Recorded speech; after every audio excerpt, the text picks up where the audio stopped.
Hello दोस्तों। आज है 20 नवंबर। तो आज की क्लास में हम बात करेंगे महत्वपूर्ण करंट अफेयर्स के प्रश्नों पर, जिसमें पहला प्रश्न है कि हाल ही में 19वां G20 शिखर सम्मेलन किसकी मेजबानी में प्रारंभ हुआ है। तो आपको बता दें कि जो 19वां G20 शिखर सम्मेलन है 2024 का, यह ब्राजील में एक शहर है जिसका नाम है रियो डी जेनेरियो। तो इसी रियो डी जेनेरियो में जो 19वां G20 शिखर सम्मेलन है, इसकी शुरुआत हुई है। तो हमारा सही उत्तर हो जाएगा ऑप्शन बी। आपको बता दें कि जो 18वां G20 शिखर सम्मेलन हुआ था, 18वें नंबर का जो G20 समिट हुई थी, यह भारत में आयोजित की गई थी और इसकी जो थीम थी वो थी वसुधैव कुटुंबकम। अब G20 को डिटेल में देख लेते हैं। हमने बात अभी की कि जो 19वां G20 शिखर सम्मेलन है या समिट है, यह ब्राजील का शहर रियो डी जेनेरियो में इसका आयोजन कर रहे हैं। और जो G20 है, तो जो G20 है इसकी स्थापना 1999 में की गई थी। क्यों? क्योंकि एशियाई जो वित्तीय संकट था उससे पार पाने के लिए G20 देश आपस में एक साथ आए थे। वर्तमान में G20 में 19 देश शामिल हैं और दो संगठन या दो संघ कह सकते हो, जिसमें से एक यूरोपीय संघ है और एक अफ्रीकी संघ है। और जो 19 देश हैं इनके नाम ध्यान रखने हैं, क्योंकि एग्जाम में बहुत पूछता है कि निम्नलिखित में से कौन से देश G20 में शामिल नहीं है। तो अर्जेंटीना, ऑस्ट्रेलिया, ब्राजील, कनाडा, चीन, France, Germany, Bharat, Indonesia, Italy, Japan, Korea गणराज्य, मैक्सिको, रूस, सऊदी अरब, दक्षिण अफ्रीका, तुर्की, ब्रिटेन, अमेरिका, यह इसके देश हैं। इसको याद करने का एक तरीका है कि आप जो वर्ल्ड का मैप है, तो इसको आप आउटलाइन मैप पर मार्क कर लीजिए, जिससे आपको ऐसे आप वर्ल्ड का मैप बना करके आप यहाँ पे कौन से, जैसे कि अमेरिका हो गया, कनाडा हो गया, भारत हो गया, जापान हो गया, कोरिया गणराज्य हो गया, तो इन सबको मार करके आप इन देशों के नाम याद रख सकते हैं। या फिर ऐसे कि कौन सा देश एशिया में है, कौन कौन से देश अमेरिका के हैं, ऐसे आप याद कर सकते हैं। क्योंकि यह क्वेश्चन बहुत बनता है कि कौन से देश G20 में शामिल है या शामिल नहीं है। आपको बता दें कि जो G20 है इसका कोई स्थायी सचिवालय नहीं है और न ही इसका कोई मुख्यालय है। तो इतनी बातें ध्यान रखनी है। और जो G20 शिखर सम्मेलन है, इसका जो पहला समिट हुआ था वो 2008 में हुआ था और अमेरिका के वाशिंगटन DC में हुआ था। अगला प्रश्न है कि भारत के संचार उपग्रह GSAT-20 को किससे लॉन्च किया जाएगा। तो आपको बता दें कि जो भारत का संचार उपग्रह GSAT-20 है, इसको जो एलन मस्क की एक कंपनी है जिसका नाम है स्पेस एक्स, इस एलन मस्क की कंपनी स्पेस एक्स का एक रॉकेट है जिसका नाम है फाल्कन 9 रॉकेट। इसी फाल्कन 9 रॉकेट से GSAT-20 को लॉन्च किया जाएगा।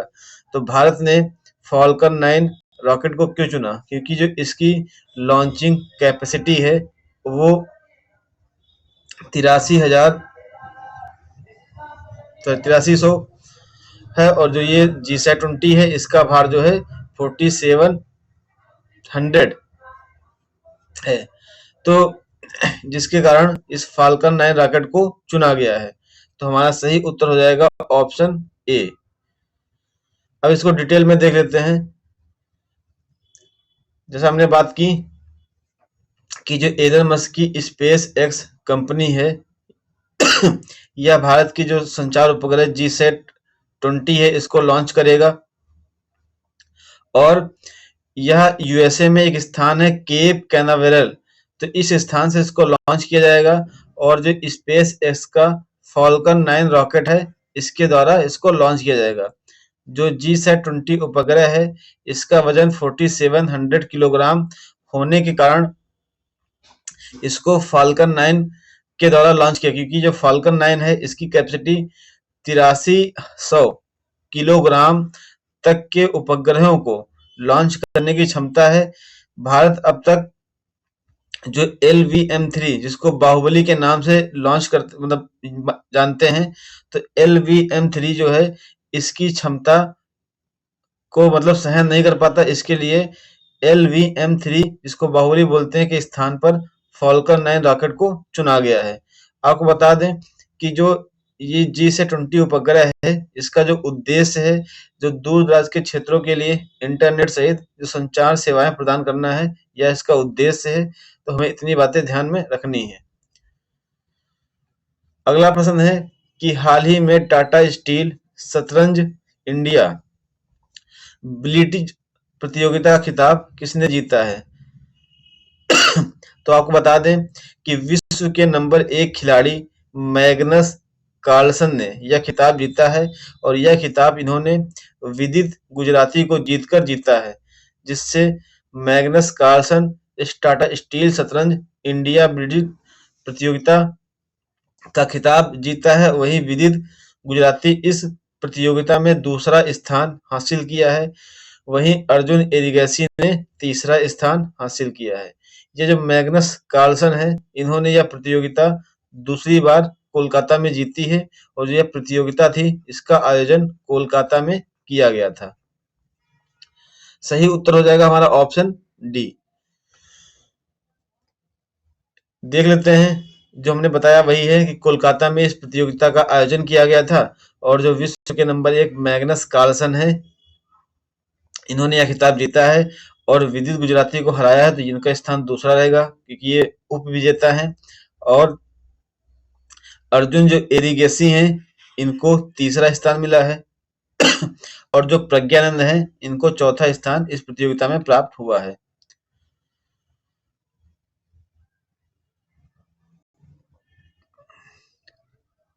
अगला प्रश्न है कि हाल ही में विक्टोरिया केजर ने किस देश के लिए पहला मिस यूनिवर्स 2024 का खिताब जीता है? तो आपको बता दें कि जो विक्टोरिया केजर हैं, इन्होंने मैक्सिको में जो 73वें नंबर की मिस यूनिवर्स प्रतियोगिता हुई थी, वहां पर इन्होंने मिस यूनिवर्स का खिताब जीता है। यह डेनमार्क की रहने वाली हैं। इन्होंने न केवल डेनमार्क के लिए बल्कि स्वयं खुद के लिए यह पहला खिताब जीता है। तो जो विक्टोरिया केजर हैं, ये डेनमार्क की रहने वाली हैं। हमारा सही उत्तर हो जाएगा ऑप्शन सी। जो मिस यूनिवर्स प्रतियोगिता है 2024 की, तो इसका आयोजन मैक्सिको में हुआ और यह 73वें नंबर की है। इसका जो ये विक्टोरिया केजर हैं, ये डेनमार्क की रहने वाली हैं और ये डेनमार्क के इतिहास में पहली बार है जब इन्होंने मिस यूनिवर्स का ताज पहना है। और जो इसकी उपविजेता हैं वो चिडिम्मा एडेसिना है। चिडिम्मा एडेसिना ये नाइजीरिया की रहने वाली, ध्यान रखना है। एग्जाम में जो पूछने की दावेदारी है वो आया है कि जो विक्टोरिया केजर हैं वो किस देश से संबंधित हैं। तो ये डेनमार्क से संबंधित, तो ध्यान रखना है, बहुत ही महत्वपूर्ण है। जो विक्टोरिया केजर हैं, जो डेनमार्क की राजधानी है उसके सोबोर्ग क्षेत्र में रहती हैं। इनका मतलब इनकी जो एजुकेशन है, व्यवसाय और विपणन में इन्होंने स्नातक की डिग्री की है। साथ ही पेशे से ये वकील हैं, वकालत कृषि करती हैं, जो मानसिक स्वास्थ्य जागरूकता और पशु कल्याण से संबंधित मतलब मुद्दों पर ये वकालत करती हैं। अगला प्रश्न है कि हाल ही में इंटरपोल का नया महासचिव किसे नियुक्त किया गया है? तो आपको बता दें कि अभी हाल ही में जो वाल्टेसी उर्किजा हैं, वाल्टेसी उर्किजा को इंटरपोल का नया महासचिव नियुक्त किया गया है। सही उत्तर हमारा हो जाएगा ऑप्शन बी। अब बात कर लेते हैं इंटरपोल के बारे में। और जो ये वाल्टेसी उर्किजा हैं, ये ब्राजील के रहने वाले हैं, ध्यान रखना है। जो इंटरपोल है यह एक अंतर्राष्ट्रीय आपराधिक पुलिस संगठन है। इसी को इंटरपोल के नाम से जानते हैं। इसका जो मुख्यालय है फ्रांस में एक शहर है जिसका नाम है लियोन। तो इसी लियोन शहर में इंटरपोल का मुख्यालय है और इसमें कुल जो देश हैं 195 इसके सदस्य देश हैं, जिसमें भारत भी शामिल है। आपको बता दें कि जो इंटरपोल है इसकी स्थापना हुई थी 7 सितंबर 1923 को। इंटरपोल की स्थापना हुई थी, कहाँ हुई थी? ऑस्ट्रिया की जो राजधानी है वियना, तो इस यहाँ वियना पर इसकी स्थापना हुई थी। इंटरपोल को शुरुआत में अंतरराष्ट्रीय आपराधिक आयोग बोलते थे, लेकिन 1956 से इसको इंटरनेशनल क्रिमिनल पुलिस ऑर्गेनाइजेशन बोलने लगे। अगला प्रश्न है, हाल ही में राष्ट्रीय प्राकृतिक चिकित्सा दिवस कब मनाया गया? आपको बता दें कि जो राष्ट्रीय प्राकृतिक चिकित्सा दिवस है यह प्रतिवर्ष 18 नवंबर को मनाया जाता है, जिसका उद्देश्य है कि प्राकृतिक चिकित्सा को बढ़ावा देना और इसके प्रति लोगों को जागरूक करना। देखते हैं इसको डिटेल में कि जो राष्ट्रीय प्राकृतिक चिकित्सा दिवस है यह प्रतिवर्ष 18 नवंबर को मनाते हैं। अब देखते हैं कि जो प्राकृतिक चिकित्सा है ये होता क्या है। तो जो औषधि रहित चिकित्सा पद्धति के माध्यम से मानसिक और शारीरिक स्वास्थ्य को बढ़ावा देना ही प्राकृतिक चिकित्सा है, जिसमें आयुष मंत्रालय भारत सरकार ने 18 नवंबर 2018 को यह दिवस घोषित किया था। जो आयुष है इसको देखते हैं, आयुष ऐसे लिखेंगे, A for Ayurveda, Y for yoga, U for Unani, S for Siddha, H for homeopathy और जो एक है प्राकृतिक चिकित्सा। आयुष मंत्रालय में या आयुष के अंतर्गत ये 6 चीजें शामिल हैं। ध्यान रखना है, एग्जाम में ऐसे क्वेश्चन पूछ सकता है कि आयुष के अंतर्गत कौन सी गतिविधियां, कौन सी एक्टिविटी शामिल है या नहीं है। तो ये 6 हैं, ध्यान रखना है। और जो वर्तमान में आयुष मंत्री हैं वो सर्बानंद सोनोवाल हैं, ये भी नाम ध्यान रखना है। अगला प्रश्न है कि हाल ही में किस देश ने भारत को लूटी गई 1400 से अधिक कलाकृतियां लौटाई हैं? तो आपको बता दें कि अभी हाल ही में अमेरिका ने भारत को लूटी गई 1400 से अधिक कलाकृतियां लौटाई हैं। तो हमारा सही उत्तर हो जाएगा ऑप्शन डी। इसको देखते हैं डिटेल में कि अभी हाल ही में जो अमेरिका ने कलाकृतियां लौटाई हैं इनकी जो कीमत है वो $10 मिलियन है। और जो ये कलाकृतियां लौटाई गई हैं इनमें से एक आकाशीय नर्तकी बलुआ पत्थर की मूर्ति है जिसे अमेरिका ने वापस किया है। और जो यह कलाकृति है इससे पहले न्यूयॉर्क में एक मेट्रोपॉलिटन म्यूजियम ऑफ आर्ट है, यहाँ पर इसको दर्शाते थे, मतलब रखते थे। यह जो लौटाई गई हैं यह अमेरिका भारत सांस्कृतिक संपत्ति से समझौता हुआ था। यह जुलाई 2024 में हुआ था, अमेरिका भारत सांस्कृतिक संपत्ति समझौता। इस समझौते के तहत 2 बातें हुई थी कि जो प्राचीन वस्तुएं हैं उनकी अवैध तस्करी को रोकना है, साथ ही जो चुराई गई सांस्कृतिक संपत्तियां हैं को भारत वापस लौटाने की अमेरिका की जो प्रतिबद्धता है उसको औपचारिक रूप देगा। तो जो ये संपत्तियां लौटाई गई हैं जो जुलाई में भारत और अमेरिका के बीच सांस्कृतिक संपत्ति समझौता हुआ था उसके तहत ये कलाकृतियां लौटाई गई हैं। ध्यान देना है, एग्जाम पूछ सकता है कि किस समझौते के तहत यह कलाकृतियां वापस की गई हैं। अगला प्रश्न है कि हाल ही में किस देश की यूनिवर्सिटी ऑफ वुलंगडोंग ने गुजरात की गिफ्ट सिटी में अपना परिसर खोला है? आपको बता दें कि जो ऑस्ट्रेलिया की एक यूनिवर्सिटी है जिसका नाम है वुलंगडोंग, इसने गुजरात के गांधीनगर में एक है गिफ्ट सिटी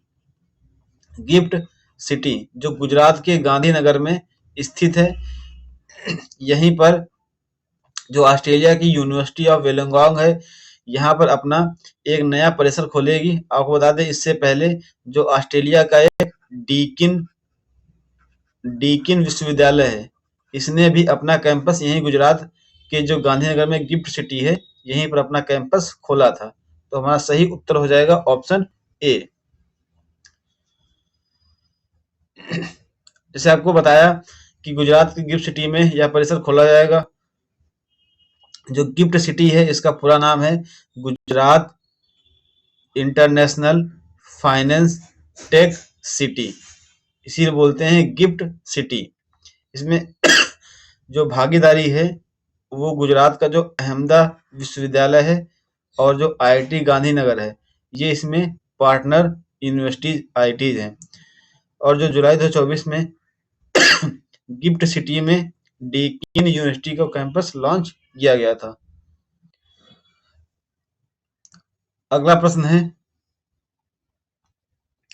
हाल ही में कौन IFFI 2024 अंतरराष्ट्रीय जूरी की अध्यक्षता करेंगे?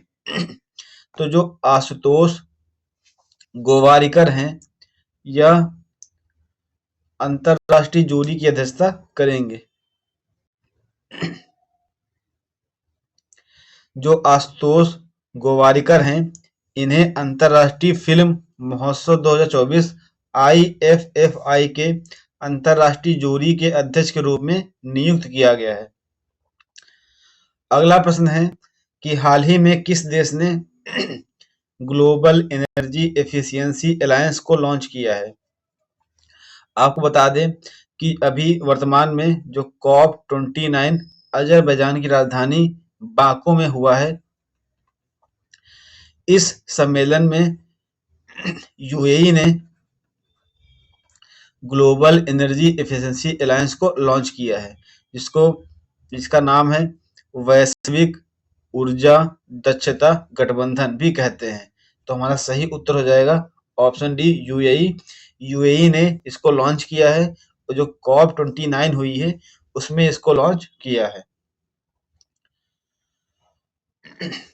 जो यूएई ने वैश्विक ऊर्जा दक्षता गठबंधन या ग्लोबल एनर्जी एफिशिएंसी अलायंस की स्थापना की है, इसका जो उद्देश्य है वो 2030 तक वार्षिक वैश्विक ऊर्जा दक्षता दरों को दोगुना करना है, जिसके कारण कार्बन उत्सर्जन को कम किया जा सके, साथ ही संसाधनों का सतत उपयोग कर सके। इसका उद्देश्य और इसका लक्ष्य जिसे हमने बात की कि ऊर्जा दक्षता दर को प्रतिवर्ष दोगुना करना है और कार्बन एमिशन को कम करना है, जो प्राकृतिक संसाधन है उनका उपयोग न्यूनतम रूप से करना है। तो दोस्तों यह आज की करंट अफेयर की क्लास थी। अगर यह क्लास आपको अच्छी लगी हो तो वीडियो को लाइक करें, चैनल को सब्सक्राइब करें। धन्यवाद दोस्तों।